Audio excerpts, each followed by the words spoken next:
এটা চলে এলাম আমাদের বাগানের দিকে, খামার বলতে পারো। কি সুন্দর কালার।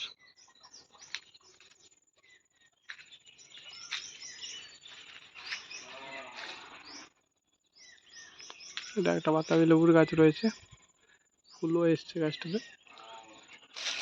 দেখাচ্ছে ফুল।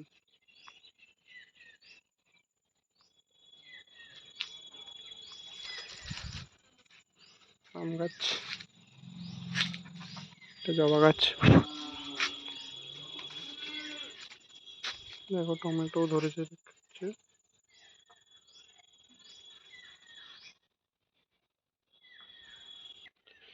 এটা এখানে একটা পুকুর ছিল আগে, সেটা ভরাট করা হয়েছে। তারপর এখানে এই কিছু সবজির গাছ লাগানো হয়েছে, লাউ, কুমড়ো। এখানে দেখো কয়েকটা বড় গাছ রয়েছে, আম গাছ, নারকেল গাছ, কলা গাছ রয়েছে, মেহগনি গাছ রয়েছে। এই দেখো তাল গাছ, এখানে নারকেল গাছ রয়েছে। এই দেখো দেশি মুরগি।